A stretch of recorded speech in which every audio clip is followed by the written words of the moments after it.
Hey, how about you, everybody? Welcome into the Auburn Live Recruiting Show. I'm your host, Jeffrey Lee, Senior Recruiting Editor for Auburn Live on 3. Hey, today is, for you, it is Wednesday, January the 22nd, 2025. For us, it is Tuesday evening, January 21, 2025. Keep that in mind moving forward with any today's, tomorrow's, or yesterday's. We will do our best to try and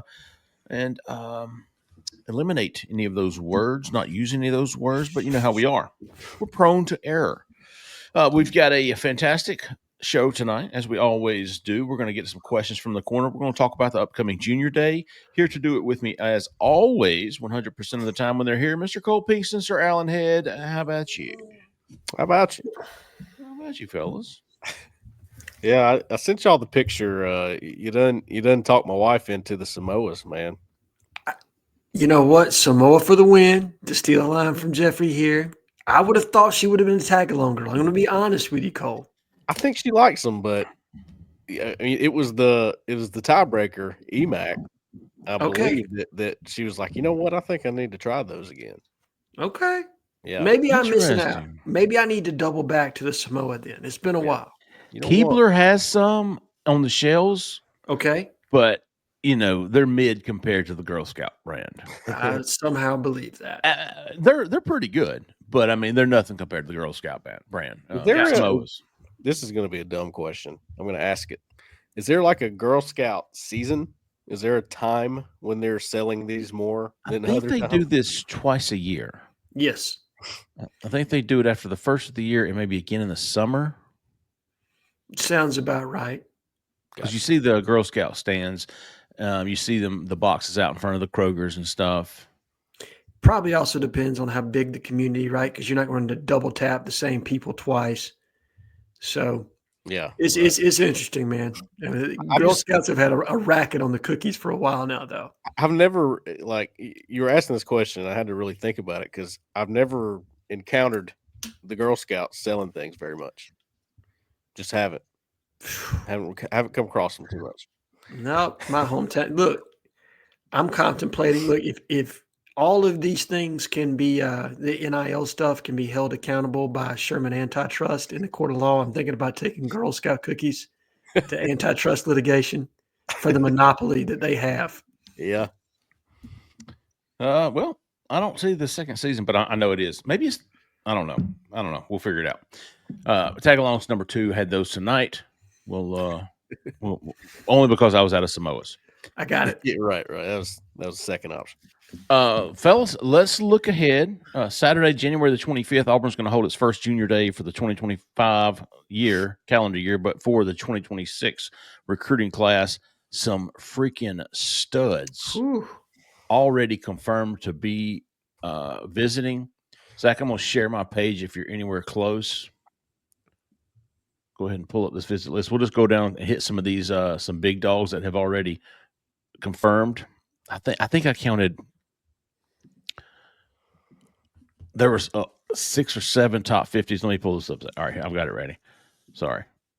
Share screen. Booyah. Here we go. So this top 4 are for the top 23. Derek Cooper over here at 23. And overall in the country, you've got 2 5-stars, Zion Ely, Emmanuel Ayachinakano, Nacho. Mr. Nacho. Iheanacho. It is Iheanacho, yeah. Wow, how simple is that? Yeah. Alan's only good at Hawaiian pronunciations. Iheanacho. Okay, you got Emmanuel Iheanacho, Zion Ely, C.D. Morgan, Derek Cooper, all 4 of those guys in the top 23 overall. Sure. Those 4 big time. All 4 of them. Well, I mean, even the next tier. All of them. Yeah. So you've got Devin Carter. So that's 8 of the top 43. These 4 and these 4. And I tell you what, maybe the most important one that's visiting in my eye, just because I would like to see Auburn kind of step it with this person, is a requalifying 2027 to 2026 Ezavier Crowell. I can tell you this, I am extremely impressed with watching him on tape. He's something special, guys. And Cole, did you say he was going to be here Saturday? Yeah, he is. He tweeted that he was going to be there this weekend for the junior day. So that comes right after his announcement that he's reclassifying from 2027 to 26. And I know he was a big priority for 27. You know, they're working towards 27. They're all on 26 right now, but he was already on their radar pretty heavily. And you know, a lot of people wonder when a guy reclassifies, why don't you change the rankings a whole lot? That's kind of the point of the rankings. It's not about how old they are. It's a projection of the talent they have. Sure. Right. So he's a 4-star. He's going to probably remain a 4-star with the 26 class. I think he's going to remain the same. Whatever he was on the 27 board for Auburn, probably going to be the same for the 26 board. So I put that on the board. I think there's been a new wrinkle with the running back board. I think he's a big deal. He's in state, and he's right after his announcement, he will be at Auburn. I don't think that's a coincidence. And the frame on him is one that I think he's going to be able to play at 210 plus. And that's something that Auburn needs in the backfield sorely, in my opinion, is a bigger back that can kind of pound between the tackles. Not that Alvin can't get to that point, right? He's just, probably 190 right about now, maybe 195 or so. Yeah. This is a kid that's a true sophomore that's 205 right now and only going to get bigger. I thought his teammate, Landon Duckworth, I think they're teammates, are they not? They are. They are. Landon told me he will not be in Auburn this weekend. I don't know where he's going, but he's not coming to Auburn with Ezavier. There's a few guys on that Jackson team okay. that are you got the corner that was committed to Alabama, then UCF. Yeah.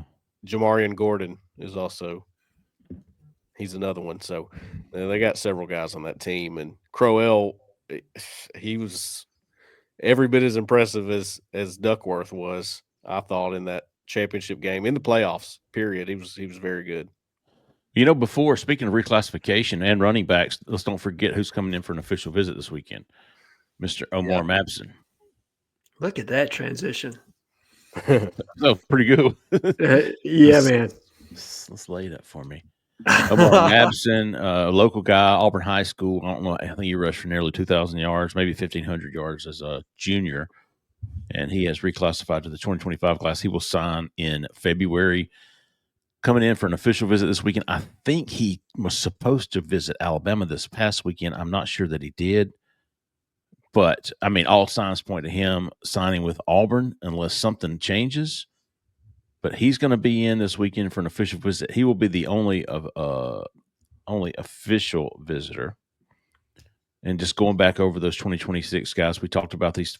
Well, Trenton Henderson, this is tier 2. Trenton Henderson, Braylon Womack, Jaira Edwards, Devin Carter, big dogs. And look at where these guys are all coming from: Mississippi, Florida,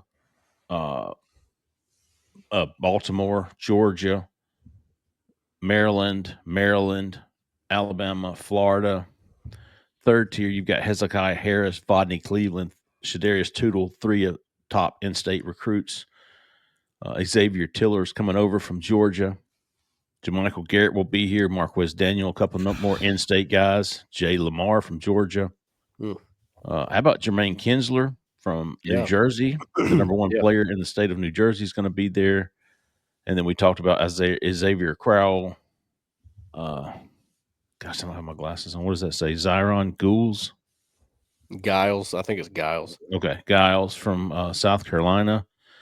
Nasir McCoy, Denarius Gray's coming back up anytime you can get him on campus, which he seems to be a pretty regular guy on campus, believe it or not. I know people say you don't hear much about him, but that's a good thing when you don't hear much about commitments. Yeah. You're starting to hear about him more, I guess, lately because he's getting a lot of attention now. But, yeah, he's been committed for over a year. I tell you what, Anthony Davis is a big dog. I thought Evan Jacobson, a big dog tight end. Jordan Thomas, whom Auburn likes at cornerback. Another guy, cornerback is Jaden Broadnax. Wayne Henry's coming down. Parker Pritchett's coming over. Also, I tell you what, we'll talk about position-wise. Tight ends, you've got Evan Jacobson, then Ezavier Tiller is up here. And another guy I've confirmed, I'll have a story out Wednesday morning, is Caden Prothrow, the number 2 tight end. The number 2 tight end in the country is coming over. I think he's from Carroll County. So the tight end group, man, just Ben Angamoa is bringing them in. It'll be an impressive group this weekend. So fellas, just overall, man, and listen, this is not the final list. This is just guys that we've confirmed. We'll have a better idea. I feel like we've got some of the main guys, but there's going to be some other like tier 2 guys, and probably going to be some tier 1 guys we're not aware of. Yeah, there's always a surprise visitor or two at these things. If you remember, I don't remember how Junior Day was exactly a year ago, Jeffrey. I think it was that the day we labeled like Big Cat Light, or was Yeah, that maybe was that a spring day? Maybe it seemed like this staff is like, look, why only have one Big Cat? Let's do it as many times as we can. I think that was the spring game that we dubbed Big Cat Light, if I remember correctly, because we had a lot of quality visitors on campus that day. But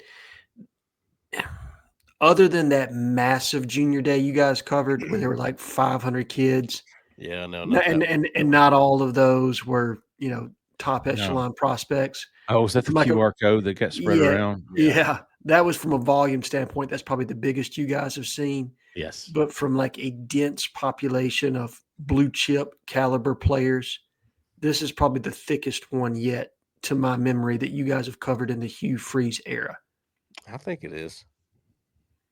Just like pure Junior Day, right? Yeah, I mean it rivals a Big Cat. I mean, it really did. Oh, for sure. If this was your Big Cat list, if this was your Big Cat list, you would think home run. For sure. Right? Yeah. I mean, basically, who's missing? Seriously, the only one I can think of that's missing is Tank Jones. I think he's visiting Oregon. I guess Landon Duckworth, maybe like a Jack Curtis or, like a quarterback or something of that nature. Sure. That's probably what's missing from your list that you would have at a Big Cat. But other than that, it's all there. You've got 5 stars, 20 plus 4 stars on that list. Other guys that have potential to move up, guys the staff really likes. Yeah.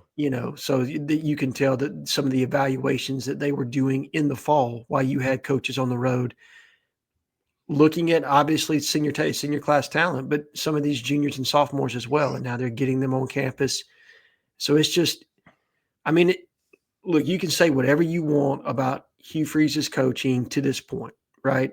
There have been mistakes and missteps by the staff, and I think they'd readily admit to that. But on a recruiting standpoint only, and that's what this is, a recruiting podcast, there's not a whole lot you can say that they've done poorly, right? No. I mean, I don't have many critique. I would have to really think to figure out a critique against them. Right. The only thing listen is not taking the transfer quarterback last year. Fair, and that's a fair criticism. And I would argue probably their posture or stance on the transfer portal last year in the early stages. Yep. I think they rectified that issue and have really turned the page on that from probably spring transfer portal on, and even the tail end, right? I mean, they landed Jaron Thompson at the end there, and a couple of others in that window. They just didn't land some of the pieces they needed probably to be more successful this season. But nah, man, I'm with you, Jeffrey. I mean, they went the total opposite way. they grabbed Jackson Arnold immediately. Like, okay, maybe there's somebody better. We don't care. Yeah. No, one in the hand's better than 2 in the bush, right? That's right. But, that was a better strategy. I like that strategy better. We'll see how it.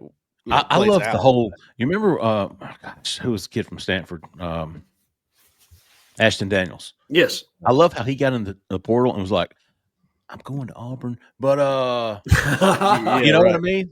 It was like, I'm going to Auburn, but I'm gonna wait till they get their other guy before I announce. I thought that was so cool, and it was obvious. I'm not saying that was the plan, but it was obvious. Sure. Stepping back, that's exactly what happened because Jackson Arnold committed, signed. Ashton Daniels shows up the next day, commits, signs. It's done deal. So I thought they handled that perfectly, as well as they could have. No, Ashton Daniels will be in position to make a run for sure. He will, and he's going to be a part of a lot of talent on campus this year. We talked about closing the talent gap, Cole. I thought that you captured that really well the other night. But what was it? The number 8 class in the country last year. Is it the number 7 or the number 6 class in the country this year? As it stands today, number 6. And the number 4 transfer portal class in this cycle as well. And this is just a continuation. 2026 when I was doing the big board today, and right now that class is ranked third. Really? Third, right? And you've It got a was. massive junior day that you're going to piggyback off of to try to get a few more commitments out of. Sure is. Oregon, USC, Auburn, A&M, LSU. There's your top 5 means for 2026. number 1 in the SEC right now. Number 1, top class. Interesting. A lot of good things. Devin Carter, I'm telling you, that bumped you up. Oh, yeah. But I mean, you also have JaMichael Garrett, Shadarius Tootle, Hezekiah Harris. But Wayne Henry's underrated. Wayne Henry. I really like Wayne Henry. He will bust your ass from that star position, man. I mean, he really will. All 160 pounds of him, but he's it was still on coal, man. Bryce Diaz told me he was Buda Baker. That's who he said he was. Okay. If he's Buda Baker, then that's a heck of a take. Yeah, absolutely. All right, let's see what the members want to know. Questions from the corner, Auburn Live on 3. Questions from the Eli Double Lot. What has changed with Tank Jones? Talked about him not being there this weekend. I believe he only visited for one game and is now going to Oregon this weekend for their junior day. Does he just not like Auburn? I don't think so. I mean, no, I don't think that's the case. I'm with you wholeheartedly. I think, if anything, he's been to Auburn a ton. Yes. And he's probably trying to see a few other places to figure out what he wants to do. We talked about it, and I said I think I would favor Alabama, and I stand by that. But I think the kid is really kind of thinking through this some. Like I honestly don't have a strong feel on where he's going to land at the moment. I would think it's either going to be Auburn or Alabama, but I don't know that either. 3, 4.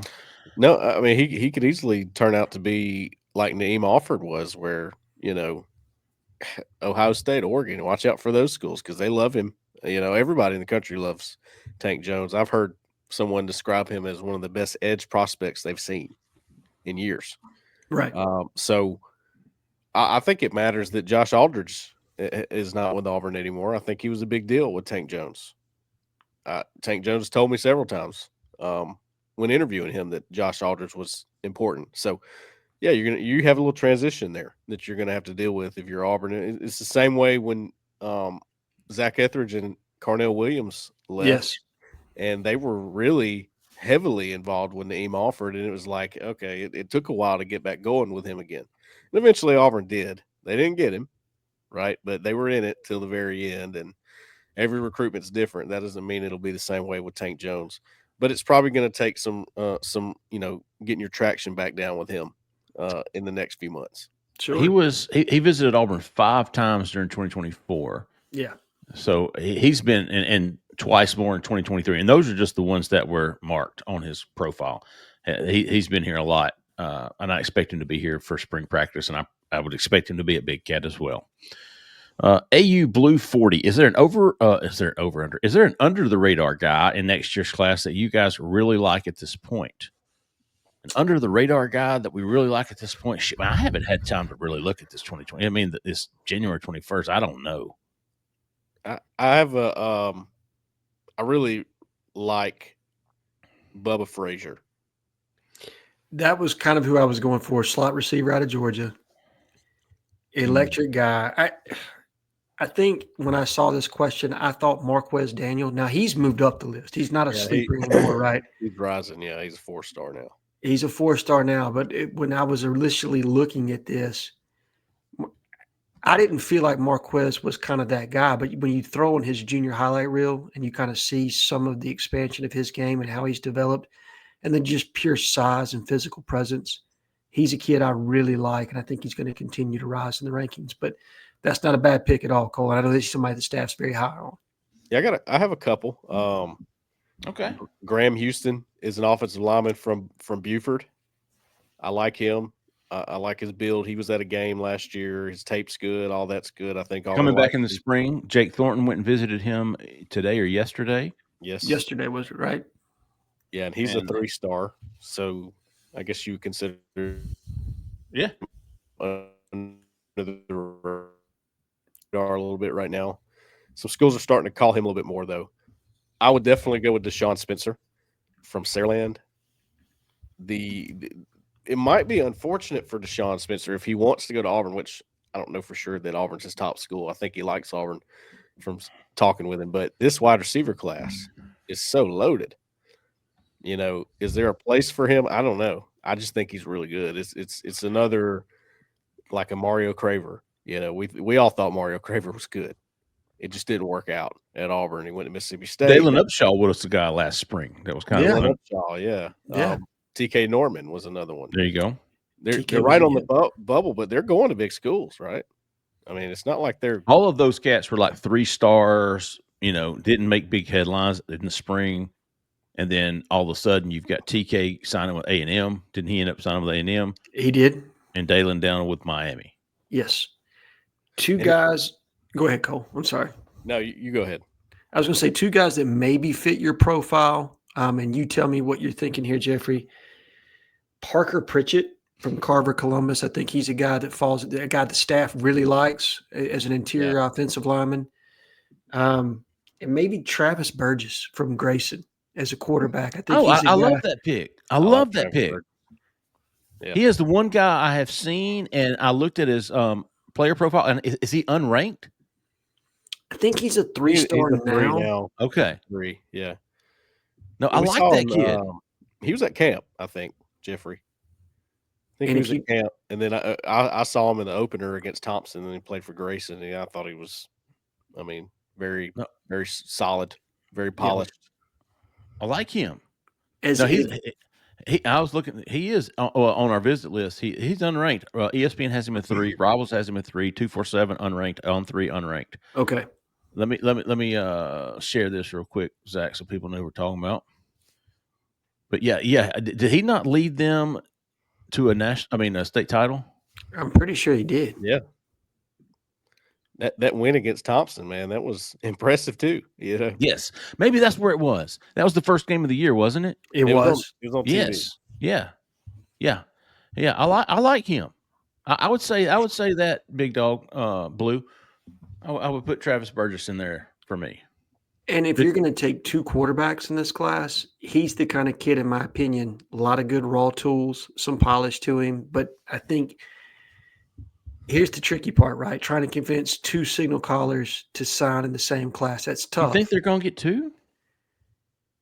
So you're going to lose Ashton Daniels, right? Yeah. What's the situation on Tanner Bailey moving forward? Is he going to stick around for an additional year that potentially only leaves you with Jackson Arnold and Deuce? Can you get another transfer portal player to come in? I don't know. So that's the tough thing. I think. How much does Tanner have left? Is he just a 1-year guy? He's got 2 left, but to my understanding, he's considered a walk-on. That doesn't mean they won't move him on scholarship, but I believe Tanner is going to be a walk-on for the spring, and we'll see where that goes. It probably depends on his performance, right, and how well he does. Yeah, we'll see. Good stuff, though.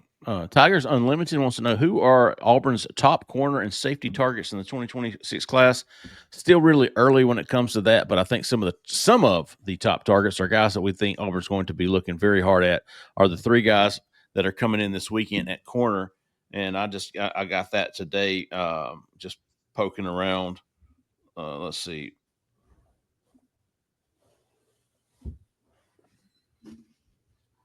We talked about the kid from, I think it's Jordan Thomas from. Yeah, there's a Jordan Thomas. Zion Gibson. Yes. Jordan Thomas and Jaden Broadnax. All 3 of those guys are coming in this weekend. All 3 of those guys are going to be some of the top targets at corner. A lot's going to change between now and then. But I think those 3 guys, and then at safety,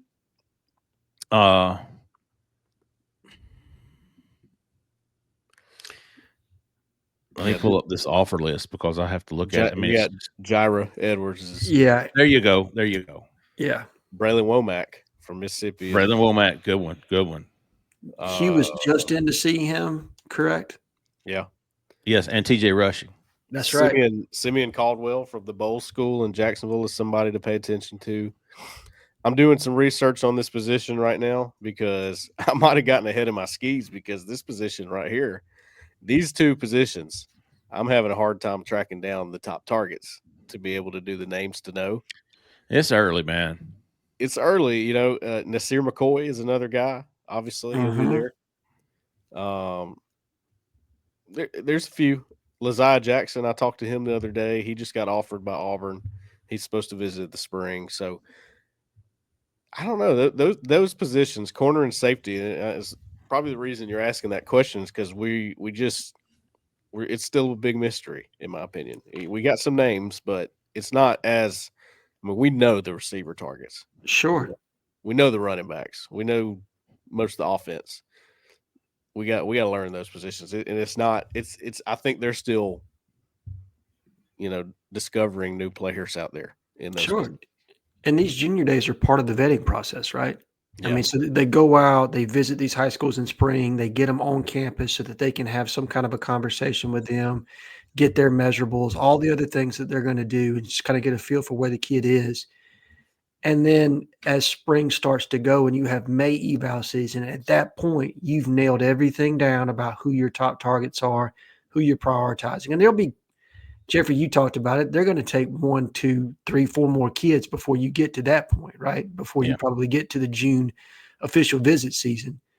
But I think the rest of your board will be fine-tuned enough that we can talk about it intelligently in a way like, okay, this is tier 1, this is tier 2, these are the guys they're prioritizing.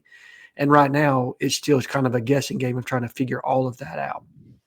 Everything's so sped up now. You're going to look at you're going to have spring eval, and then you're going to have camp in early June. And by the end of June, you're going to know what that board looks like going into commitment season, OV season. All of that comes the summer.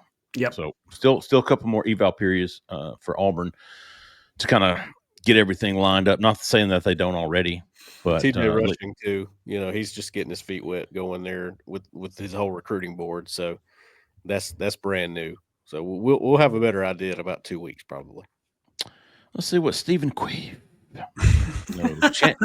Chances with Ezavier Crowell with the recent news of his reclassification to 2026 class. As Cole said, I don't think it's a coincidence that he's coming in this weekend. In-state kid.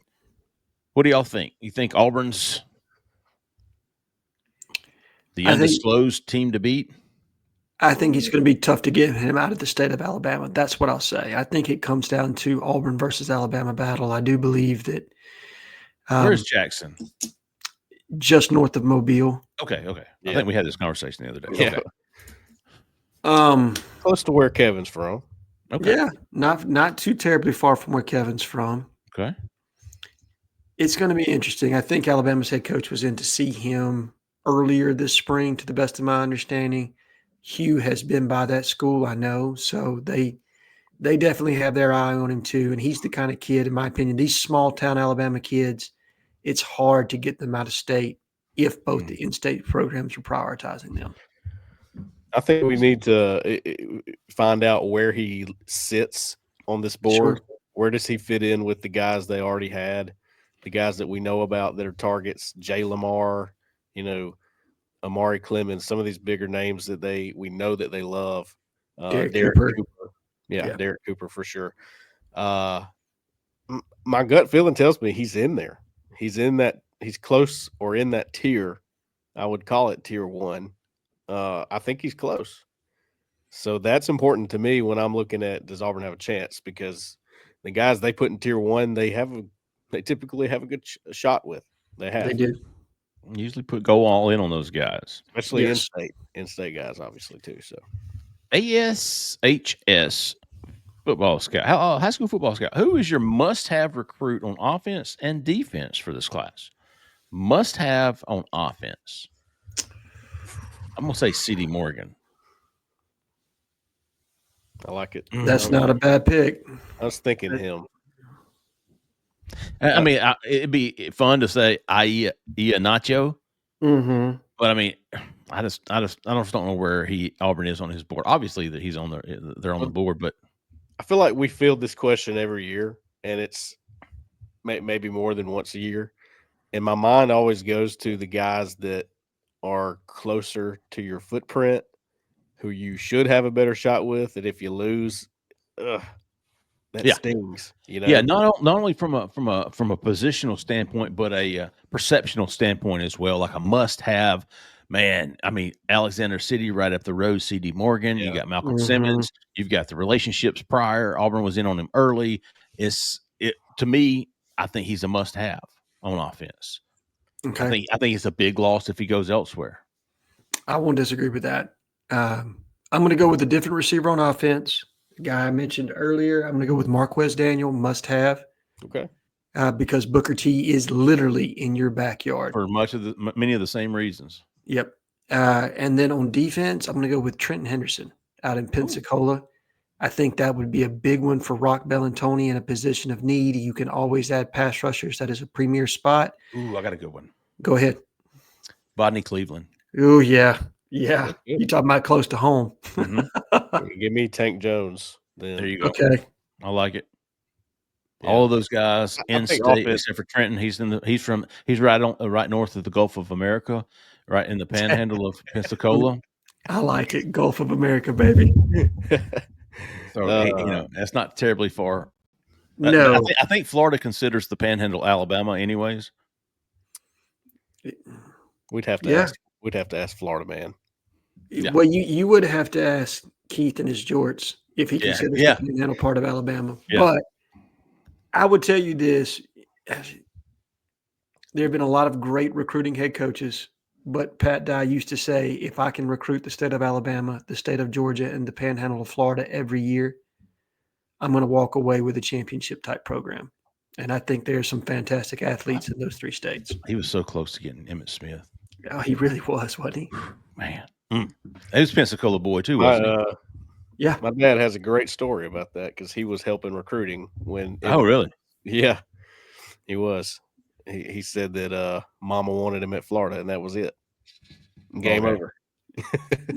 As we have learned, when Mama's the decision maker, you're probably on the wrong end of it if you're not that team, right? Yeah. I guess I'd have to go with C.D. Morgan too. That's a big one. I mean, your receiver class is already strong. You know, if Sure. you hold on to what you got and don't get anybody else, that's pretty good. But he is important. He's important for a lot of reasons. He's a national guy now. I mean, yeah. If you're talking about 5 stars in this class, Mm-hmm. if Auburn is going to leapfrog where they were this year, I think they ended up number 6, right? Correct. Yeah. Okay, if you're going to break into the top 5, you have to have some star power at the top. I don't know who that 5-star is going to be this year just yet, but C.D. Morgan makes a lot of sense as being that guy. Yeah, he's currently 19 overall. There you go. Future 5-star for sure. Let's see what Welders AU wants to know. Over or under 1.5 commitments this weekend for Auburn's Big Junior Day weekend, Friday to Sunday. Who is the first to pop? Shit, I wish I knew. Over under. I said I was at 2, and I just seems like a good number. Like Sure. I don't know who's going to pop. I wouldn't be go surprised. Under, but there are 2 guys that are going to be there that I'm looking at pretty close. Okay. Linebacker from Grayson for sure. I think he's close. Anthony Davis. Yes. And Marquez Daniel. Okay. Yeah, he was one I would put on the list. Yeah, for sure. So I'm at 2, Welders. You know what I'm saying when we're talking about Deshaun Spencer? Like, okay, you take Marquez Daniel, which absolutely you should. Mm-hmm. He's a good player, a lot of size, a lot of potential with him. Well, you got Devin Carter, you got Denarius Gray. You're shooting for the stars with C.D. Morgan. Sure. I mean, Bubba Frazier's out there, Aaron Gregory. You got all these receivers that are Xavier McDonald, Jace Matthews that they love. And again, we talked about this last show. I think they've done a better job in this year's group with their targets. Marcus has done a really good job of prioritizing who he wanted and recruiting those guys. And I think it's a deeper class all the way around. I honestly believe this is a deeper class nationally than last year's class was. And they've got Marcus has, he could tell them now, maybe not C.D. Morgan, but pretty much everybody else like, hey, we're filling up. Come get your spot. Yeah. Trav did that one time. What was the linebacker board he was working? And he basically let him know, like, all right, first one in. Next one in. Yep. Yeah. It's a good strategy. I'm trying to think. Yeah, I think you get Marquez Daniel and try to add C.D. Morgan and be done with it. I mean, obviously you're going to Aaron Gregory and all those other guys, but how does that class compare to your Cam Coleman, Michael Finley, Bryce Kane? On paper, pretty damn close. Is it better, worse, the same?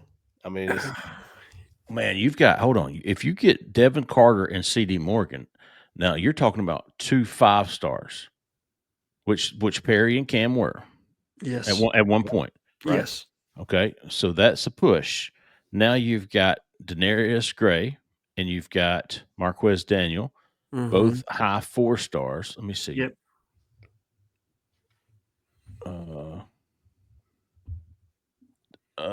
And I think Bryce Kane, he finally came up and was a 4-star there late. Yeah, He was the top 2. So you had 4 top 200 wide receivers because Malcolm was the one that shot up late after his That's performance. exactly what this would be, Alan. Yeah. Denarius Gray is ranked 202. You got to think will do anything. Let's just say he's 202 at the end of the cycle. You Sure. still got 4 top 202s. It might be a push. I would think so. Marquez is number 134 overall.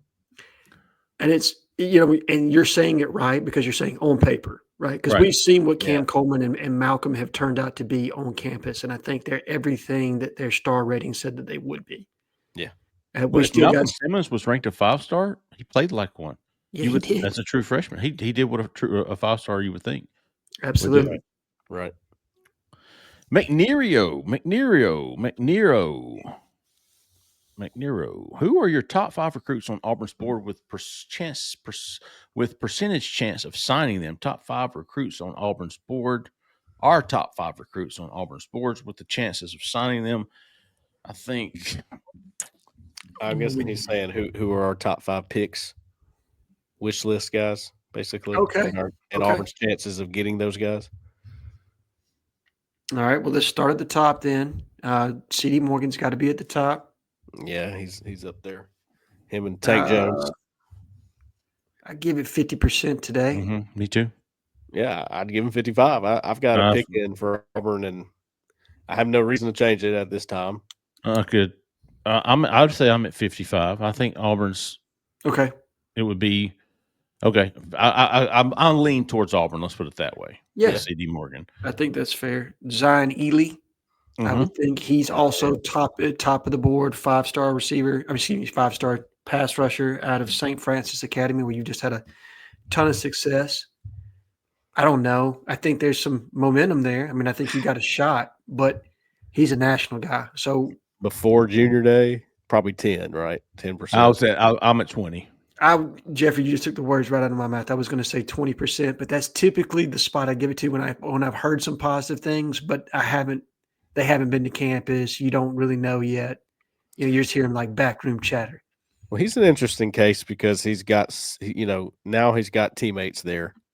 Yeah. He will be with a teammate who is already high on Auburn, Jaira Edwards. Mm-hmm. So that could, I'm saying 10 before the visit. It could easily, he could jump real high on Auburn for all that, Yeah. Those St. Francis boys love it down here. They do. And Auburn loves them. I think DJ Durkin really likes those guys and their intensity. They seem to match his. I would agree with that. Emmanuel Iheanacho, probably your next one, and I have no clue on him at all. I'd say I'd go more like 20 on him, but okay. Top 5. He had probably one of the best quotes I can remember when he was at Auburn last time, Jeffrey. He said the other schools he was at trying to negative recruit Auburn. He said Auburn, shut him out or shut him down or something. I'd have to find what he said. It was good. Let's probably go with Morgan quarterback, but Jerry Curtis would probably be your quarterback if you were making a top 5 list, I would think. Sure. 20% chance he made the top 5. Yeah. Yeah, I would say those 3: Cedarius Morgan, Zion Ely, Emmanuel Iheanacho. Question for you guys. Tank Jones. Now, this is interesting to me. Jerry Curtis or Keeson Henderson? Would you list as the quarterback that Auburn wants most? Henderson. I would agree with you on that one. Well, I think he's going to be tough to get away from Houston, but yeah. I think he's more obtainable than Jared Curtis personally. I do too. Okay. I do too. I think Auburn is in Jared Curtis's top 6. Is that right? Yes. And I think they're number 6. Okay. So you 10% then with him. By the way, Ian Ocho said, when I went to other schools, some of the schools try to downplay Auburn. They're trying to downplay their history, their Heisman trophies, their players, kind of negative recruiting. But I liked coming here, and Auburn proved them wrong. Do you know where you went right before that visit? I believe Alabama. it was Alabama. Brother, I could have answered that one blind and not knowing. You didn't even have to look, did you? No, dude. You know that pitch. Yeah, I remember the look on his face too was like, well, why did they even say that? I mean, this place is like cool, man. Yep. So from premier positions, we've listed a pass rusher, offensive tackle, wide receiver, quarterback. What other position do you think would be in a top 5 list for Auburn? And tank at edge. Okay. Did you say that?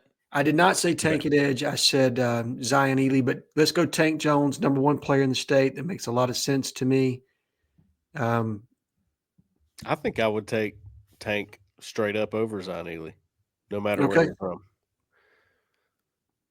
I think he's the big time prospect. I would put Tank at about 40%. I was going to go 45 against the field. Yeah, okay. I wouldn't argue that at all. Yeah, 45 against the field, but yeah, that sounds like a solid top 5 to me of Auburn's wish list, I would think. And listen, the percentages are going to change because half of these kids ain't been here. Yeah, for sure. I think running back.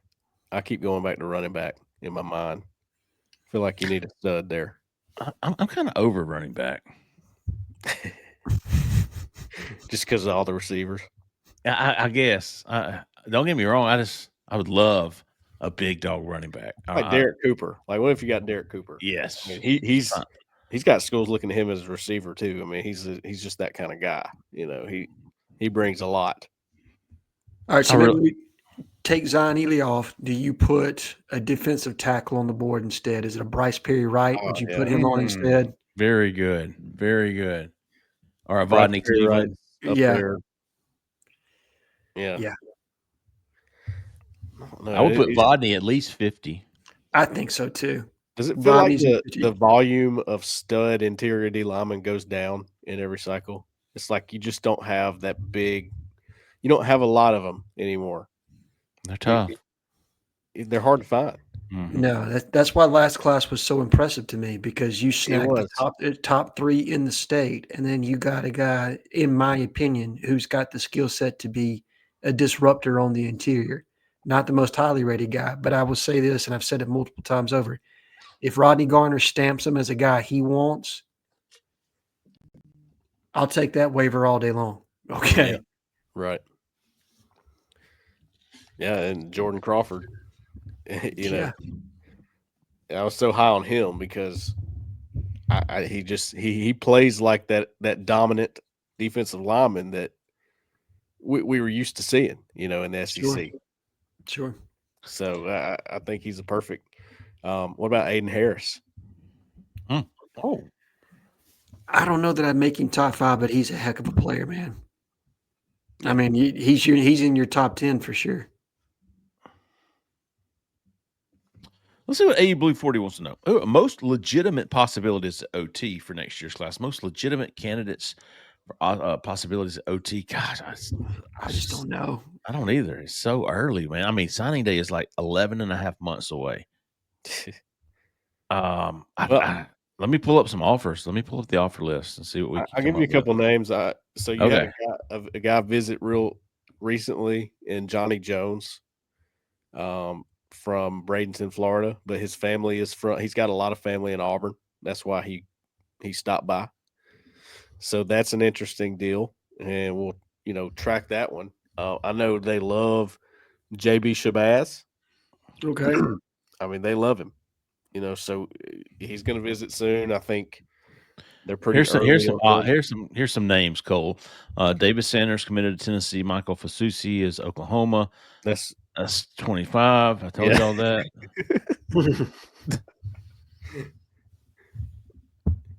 Obviously, Joe is your top guy, but okay, Johnny Jones from Tampa, Florida. I see him from Berkeley Prep. Yeah, and you've got an interesting connection with Claude and Puma too, who's from Chicago. He's got a connection with Vontrell King Williams. and he's going to visit soon. So that's going to be another guy to track. And you're like, well, why are you going for Chicago guys? Why are you going for? I mean, there's not a whole lot around. It's just sometimes there's Johnny Jones. None of these guys just sound familiar to me. It's no. Johnny Jones. I'm glad y'all mentioned him. But other than that, on the offer list, like none of these guys, like I'm just not familiar with them yet. It's not an overly deep crop in the state of Alabama this year. Really, the Florida's got a few. Sure. But the Carolinas, they got a bunch. They do. And so you got to have a zone buster on your recruiting staff at times, right? Because there are going to be waves where you have prospects that it's really thick at that position grouping, and other times it's going to be relatively thin. And so having a guy like Von Trail on your staff that has connections in the middle of in the Midwest, that's important. Yeah. Having guys that have relationships in Maryland and in the Carolinas, that is important. You're not going to go there every year, but you got to find a way to cherry pick at times when it's thinner in your immediate recruiting base, that 6-hour radius we talked about of Georgia, Alabama, Florida, Mississippi, and Tennessee. That's predominantly where the bulk of your class is going to come from. But you're right, Cole. I mean, I think you're going to have to go outside and maybe address the offensive line in the portal again this year. Not a ton. But what do you think on an offensive line class this year? How big do you think they're going to go? 3, 4, maybe? I mean, ideally, I think they want to try to get 5 every year. That's ideal. Can they? I don't know. I mean, they got 4 last year. Was it 4? They got 4, had 5 rolling into signing day, and then lost one late. Right. So 4 to 5 is what I would always say. Sure. I think that's the target. You said, speaking of Buster, Ty Buster, he was from North Carolina. So you can go up there. You can go up there and get guys like that. You had Brody Scholl from Oklahoma. Right. And I don't like to say that talent is down. I hate to do that because you never know. There's guys that we don't know about, that we're not talking about, that are going to emerge and probably be huge portal targets one day when they get looked over. Okay, that happens. But when you're trying to recruit elite offensive linemen, sure, and you're trying to make sure you have what you're supposed to have, you don't get into the situation you've been in at Auburn. You got to you have to expand the footprint on offensive line recruiting. That's because it's select. That's just the way it is. All the offensive lines that have been put together in college football that are really good, it's a mixed bag on where they came from. Holden Afford. Holden Afford wants to know in terms of the roster's current talent, what previous Auburn teams would be a good comparison in y'all's opinion? Oh, Mr. Afford. That's a good question. It's tough. I mean, you go back and find, in my opinion, a 7-win Auburn team. I mean, listen, we don't know what this team's going to look like, but talent-wise, it's all about potential. The really good Auburn teams were like senior heavy, and it was like, if it ain't this year, when's it going to be? Give me 2002 Auburn with Jason Campbell coming on at quarterback in the back half of the season, relieving, who was the JUCO kid? Daniel Cobb. Yeah. Carnell Williams got injured. Ronnie Brown came on late. Defense played phenomenally against Penn State, I think, in the Citrus Bowl that year, and basically pitched a shutout. And if I remember right, that was Trey Smith going nuts in the Iron Bowl against Alabama. Give me that. I think that was 8-5, maybe 9-4 that year. I think that's what top end this team could be. I'm thinking in terms of quarterback. I'm thinking Chris Todd. 2014. When was Chris Todd? Todd was 2009. They went 8-5 that year and won in the Outback Bowl in a shootout against Northwestern. Zach brings up a good. So 2018. That's when you have Young, Derek Brown, Marlon Davidson. I think. Is that right? It is. Yeah. I remember watching. So 2018 is when Auburn opened the season with Washington, was it not? Stidham's first See, season. that's Yeah. exactly what I was thinking, Zach. After Chris Todd, I was thinking Jarrett Stidham because that's what I think. I love both of those quarterbacks. I thought they were both very Yeah. good quarterbacks. Sure. Yeah. You would I take think- either one of those, right? Absolutely. That's what I was thinking. Like if Jackson Arnold can play as good or as well as Chris Todd and or Jarrett Stidham in his first year. Mm-hmm. Did you see the over under total? No, what was it? Oh my God, you won't believe it. Barrett Salee tweeted it out, and I don't know which book it was. As far as Vegas book, the over and under for Auburn regular season wins. Anybody want to guess? 8.5. I would say 7.5 would be fair, but 5. Five No, and a half. that's safe. Wow. I Stidham mean, had 2,700 passing yards, 19 TDs, I think 18 TDs, 5 interceptions for sure at Auburn. Yeah, I take that. Sure. big time. 5 and a half. 5 and a half. Okay. Boy, if that's true, Andy Staples has got Auburn as the most overrated team in the country. Yeah, right. Well, I think he does anyways, right? Yeah. Yeah, I think Andy's a little bit out in front of it. And I love Andy Staples, but I think he's a little out in front of his skis on that one. On three loves some Auburn now. They're hyped about Auburn. They are, which is interesting. And they were last year. Yeah, I mean it's not out of the realm of possibility, I guess, but it's it is getting ahead of your skis, obviously, because they're and you know what, I wrote a story, 3 reasons why Auburn can be in it. I'm not saying they're going to be. These are just 3 reasons why they could. Right? No, I mean, I'm with you, and it's partially why I drew the comparison to that 2002 team. Jackson Arnold going to be a redshirt. Excuse me, it's going to be redshirt sophomore. Jason Campbell was a redshirt sophomore, emerging quarterback that year in 2002. Had a lot of young receivers in Devin, Courtney, Ben on that team. These guys are not in the same caliber as Malcolm and Cam, in my opinion. They weren't that developed, and the offense was very different at that point. But some young, talented receivers, and had a team that was having to learn how to gel and win together. You had come off a disappointing season the year before. So kind of the parallels to that group are what drew me to it. But 5 seems low to me. If you told me the number was 7.5, I would take 7 today, but I can get to 8 in my mind. Maybe 9 with a bowl game, but somewhere betting AG, whatever that is. Yeah, so 8-5 to 9-4 would be my expectation this year. I think for a season in its totality, I believe Auburn has set itself up for that kind of year this year, and realistically, Hugh needs that kind of season this year, in my honest opinion, to be able to continue recruiting success. If you don't go over 5.5, oh yeah, I mean you got to go over. You got to go over 5.5. That's trouble, big dog. 5 and 7 to me is a lot of trouble. Mm-hmm. 6 and 6, and I guess we'll see what it looks like in a bowl game. But yeah, 5 and 7 is. That ain't gonna cut it, big dog. Yeah, dude. If you're not winning, I'm going to be honest with you, man. I know. Wouldn't you saying like 6 and 6 was the minimum? Yeah, I think 6 and 6 is the minimum for Hugh to get to next year. I do. I mean, go ahead. No, I honestly believe 6 and 6 is the minimum for him to hold over one more season. I think he's probably networked and done enough on that end to secure himself, and probably can sell some things there. But it's tough, man. See, I think maybe behind those guys, the networking guys, I don't think the fans will accept anything less than 7 and 5. I'm with you on that. What about the recruits? Yes. And of course, we know that when you start to see that lifeline of recruiting fade for Hugh, that's the saving grace right now, right? Yeah. Yes. Yeah. Being able to continuously sell, hey, I'm bringing in this talent. I'm bringing in this talent. So 7 and 5 feels like need to get there.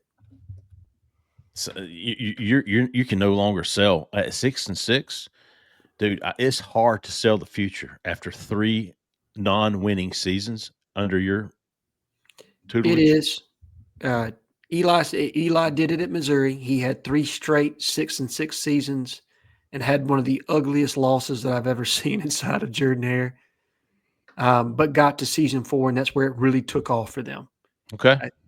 So Well, then there's your blueprint. yeah, there's precedent for it, right? And that's Okay, why I'm that's saying good. 6-6 to me is the minimum. Okay, I think if you're that 5 makes me and feel 7, better. That makes me feel better. yeah, 5 and And 7 I for sure. love the patience from that. I love the patience of that.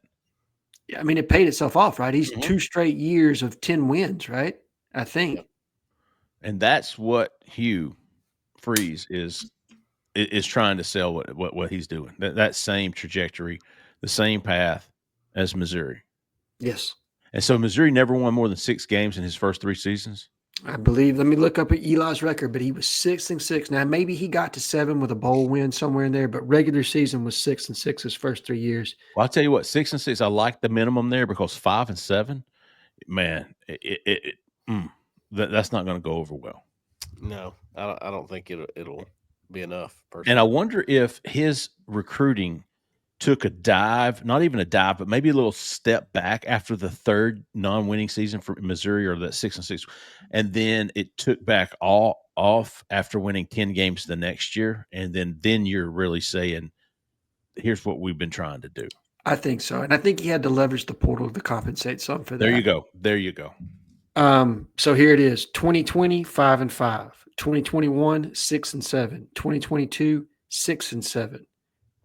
Jump ahead to 2023, 11 and 2; 2024, Wow. 10 and 3. Wow. So Didn't win more than 6 games his first 3 seasons. correct. That's good to know. So that's information. And if I'm Hugh Freeze, I'm I mean, with that trajectory, I'm putting that carrot out there to the people that matter, right? And again, the fan base is going to be Yes. upset either which way it goes, right? Like you can't control how they're going to react to anything less than 7 or 8 wins. They're upset. They're tired of losing. I get it. I understand they want to see a winner like it's tomorrow. But I think the people that you have to convince that have influence over and they're going to be responsible for whatever that buyout's going to be, those are the ones you have to sell on the trajectory of your program. Well, if you're in charge of these decisions, it is a gamble either way. If you pull the plug too early, it's a huge gamble. Okay, Huge. if you let it go too far, it's a huge Starting gamble. over. Yeah. Sure. So there's really you're taking a gamble. There's not like a perfect answer exactly, but again, it comes back to, don't you think the lesser gamble is, well, he's bringing in a good roster. Eventually, that will pay off. Well, But you can't wait forever. I'm not saying that. This is no, the year that it's got to start taking off and showing. But you see what I'm saying? It's a gamble either way. and you guys tell me, at what point do you start to say, okay, I can pay $20 million to Hugh to walk away, or I can invest that into the roster? Where is my money better spent, right? Especially in this area where you're having to carve out an additional $20 million for revenue share moving into next year. I think that in and of itself probably buys him another season if you're in that 6 and 6 range, right? If you're 6 and 6 or better, that buys you another year. I think if you're 5 and 7 or worse, you're in a really difficult spot if you're Hugh Freeze. Whew. That's good to know, man. That's great stuff, because Yeah. that affects me in saying that, like I'm with them. I'm with the people who are saying like 7 is my minimum, Sure. and that's how I've been. But I love knowing that about Eli Drinkwitz of Missouri, because now maybe not. I'm not there anymore. Maybe I'm at 6. Maybe I'm at 6 with a bowl win, or maybe I'm at 6 with. That's good to know, Alan. Fantastic stuff. Thank you, buddy. That's why we pay you the big bucks. I will say this: Aiden and Andrew Harris haven't confirmed, but I bet you they're going to be there Saturday. I Okay. think there's going to be some surprises along the defensive line Okay. that nobody really knows about. Maybe a surprise or two coming in. Then we will be tracking it all at Auburn Live on 3. Does anybody have any how about yous this week? Yeah. Okay. Yeah, I think I got 2 or 3. Okay. I got Jackson Arnold, and that's with the AU and the Arnold. Yeah. And Trailer Park Swami. had some good conversation with both of them. Trailer Park Swami had a good thread about Martin Luther King Jr. on Monday. Mm-hmm. He kept it going. How about you to him? Times 2, big dog. I ran into the same thing that I did last week, where I have one I wanted to give, and then the exact same person gets me again. So it's a times 2 for TMH 34. Okay. Yeah, he had a great post, voice of reason, and then he messaged me with some great information on a prospect that he is close with. I won't name him just in case he doesn't want to put that out there, but Sure. he had some great intel. So it's a times 2 for TMH 34, and then my guy Phone gets my other one. Phone makes me laugh, man. I love Phone. Phone's great. So those are all of mine. Okay. How about you, Jackson Honored? How about you to Trailer Park Swami times 2? Mm-hmm. How about you to TMH 34 times 2? How about you to Phone? Phone's been around for a while, man. He has. We're gonna leave it there. Okay. We're gonna leave it there. Got a lot going on this week. Hey, how did Cole? How did your weather go Tuesday? Snowed for about 5 minutes, and that was it. Dude, it was flurrying Tuesday around noon. Mm-hmm. No snow on the ground. I was like, man, what a bust. I'm going hunting. Took off 20 minutes north of Auburn. Got up there, snow, and I was like, dude, this is so awesome. What a great sit. I'm sitting in the tree stand, it's snow, and snow's all over the ground in the woods, and I'm up there grunting, little estrus bleat. And after about an hour or two, I'm sending her text from Caleb. It's like, dude, are we going to be able to make it home? About another hour, Caleb was like, yeah, dude, all the roads in Lee County are impassable. I was like, dude, I got to get out of here, man. We freaking hightailed it out of there and had to drive 4-wheel drive down 280, down some back roads to get home. But we finally made it. Hope everybody just crazy. Ended up with about 2 or 3 inches of snow north Auburn. Mean, I'm not that far from Auburn. Even Pike Road, where my family lives, they got a couple inches of snow, and we get nothing hardly. Wow. And then Baton Rouge got like 8 or 9 inches. They did. I'm sorry, New Orleans. There you go. Mobile. Zach said Mobile got 6 inches. All-time record in Mobile. Hey, Zach, I have a question for you. I saw is there a bridge down in Mobile called the Dolly Parton Bridge? Absolutely. Yes. I didn't realize why they called it Dolly Parton until I looked at it. I have, yeah. I've gone across that bridge about 4 or 5 times in the past month. Hey, there's a bridge going this way. There's a bridge going this way. Legendary, right? Yes, for sure. That's awesome. All right, that's gonna wrap it up, folks. We stay tuned to us. We're gonna have a did we decide we're gonna do a Thursday night? Yeah, Thursday night, Friday morning. We'll have one out Friday morning to go a little bit more in depth on the junior day. We'll be looking for that. We'll also have a more detailed list towards the end of the week for this junior day. Like I said, going to be some surprise additions, I believe, before it's all over with. And we'll be covering it all at Auburn Live on 3. That's going to do it, folks. Thanks, everybody, for listening. Thanks, everybody, for watching. For Cole Pinkston, for Alan Head, for Zach in the back, who stayed in the back, I'm Jeffrey Lee, man. Y'all stay that left lane. See ya.